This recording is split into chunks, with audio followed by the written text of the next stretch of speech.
Hi everybody! Welcome back to my channel. It's me, Jenny, and ang pag-uusapan natin today is kung paano ba yung process ng shipment kapag tayo ay mag-i-import from China papunta dito sa Pilipinas. Some of the questions na masasagot ng video na to is una, door-to-door ba ang delivery kapag nag-i-import tayo sa China? Pangalawa, paano ang delivery kapag nasa province area kayo? Pangatlo, sino ang nag-aasikaso ng custom clearance, taxes, and other documents? And last but not the least, meron bang hidden charges ang shipping kapag tayo ay nag-i-import? By the way, I am sharing based on my knowledge and my experience kung paano ko ginagawa ang pag-i-import from China papunta dito sa Pilipinas. I hope matulungan kayo ng information na i-share ko sa inyo right now.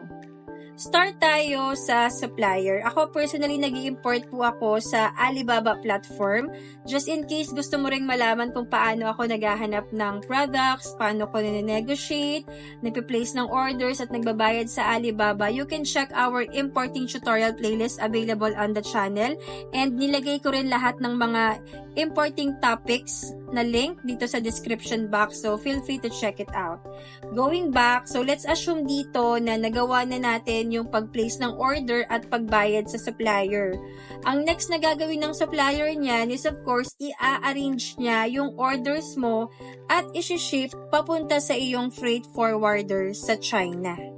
Let's define first, ano nga ba ang freight forwarder? Sila yung agent or company na nag-organize ng shipments.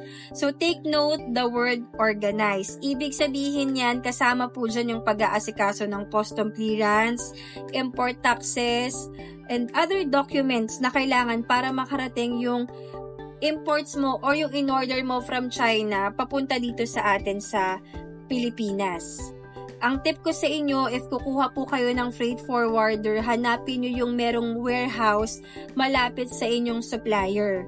Bakit? Kasi mas madali nyong manenegotiate na free shipping na lang siya instead of magbabayad pa kayo ng additional shipping cost. Some of the suppliers, automatic na free shipping sila. Depende kasi yan kung ano yung ini-import mo eh. Yung iba naman nagbibigay ng discount. Pero kapag kayo charge ng shipping fee, I would highly suggest na i-negotiate ninyo na makuha yung discounted shipping fee or free shipping fee from your supplier papunta sa inyong forwarder sa China. Kaya, importante na malapit lang sila sa isa't isa kasi mas madali siyang ma-negotiate. Mas madaling pumayag yung supplier ninyo na okay, sige, free shipping na lang since malapit lang naman. Some of the suppliers na nakapag-import na ako is sa Guangzhou, sa Shishi, at saka sa Yiwu. Kaya i-check nyo with your freight forwarder and with your supplier kung saan yung malapit sila sa isa't isa para nga makuha nyo yung free shipping. Ngayon, after ma-receive ng freight forwarder nyo sa China, then ipaprocess naman nila yan para i-ship out papunta sa atin dito sa Pilipinas. Ayan, once makarating sa Pilipinas, then aasikasuhin ng freight forwarder nyo lahat ng documents na kailangan para ma-clear yan sa customs and then ma-inform naman kayo na ready for delivery or pick-up na yung imports ninyo. Question, meron bang hidden charges ang shipping kapag nag-i-import? Ako, based sa experience ko, wala po akong na-experience na hidden charges.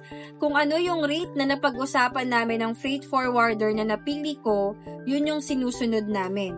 Magkakaroon lang siguro ng additional charge kapag mali yung dinedeclare nyo yung category ng imports nyo. And you also have to be aware on that. Hindi kayo pwedeng mag-misdeclare or else baka ma-hold yan sa custom or magkaroon pa ng sobrang tagal na delay bago makarating sa inyo at madadamay nyo pa yung mga ibang shipments.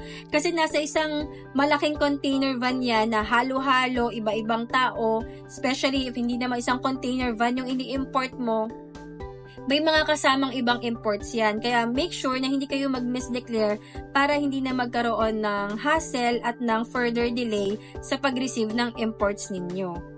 Once na-inform na kayo ng inyong freight forwarder, then that's the time na pwede na kayong mag-schedule or mag-initiate ng pick-up or delivery papunta sa inyong location. Ayan. So, paano kung ang location ko nasa probinsya? Paano po yun? Isa yun sa mga nabanggit kong question kanina. Again, bago kayo kumuha ng inyong freight forwarder, tanungin at alamin nyo muna kung nasan yung mga warehouse nila sa China, pati na rin sa Pilipinas.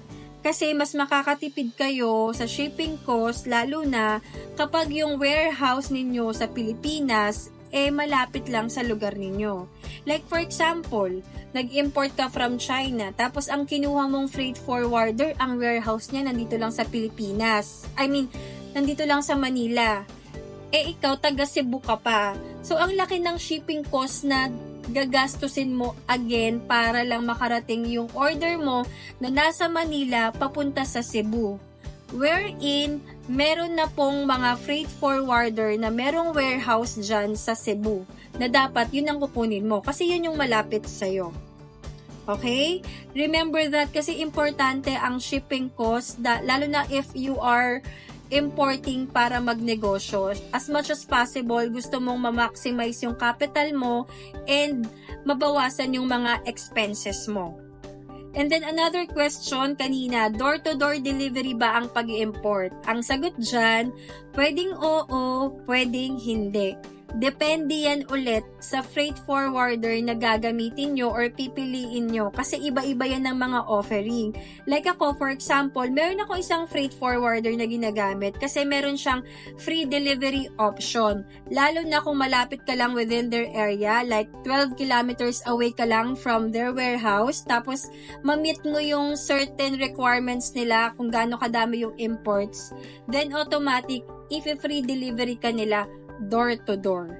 So, doon nangyayari yung pagkakaroon ng door-to-door delivery depende sa offering ng freight forwarder mo. If hindi mo naman ma-avail yung free shipping nila or yung door-to-door delivery ng freight forwarder mo kasi maybe wala silang ganong offering or hindi ka umabot dun sa requirement nila, then you have to arrange your pick-up yourself. Pwedeng ikaw ang mag-pick up sa kanila mismo kung ina-allow nila yon, or pwede kang mag-book ng Lalamove, Transportify, Grab, whatever, kung ano yung possible kung saan ka makakatipid ng transportation para makuha yung imports mo. Pwede naman yun when it comes to picking up your imports from your freight forwarder. Dagdag ko na rin with this information para hindi kayo mabiktima ng mga scammers. Make sure na yung freight forwarder ninyo, babayaran nyo po sila kapag nandito na yan sa Pilipinas. Yung mga in-imports or in-order ninyo nasa Pilipinas at ready for pick-up na, doon nyo pa lang po sila babayaran.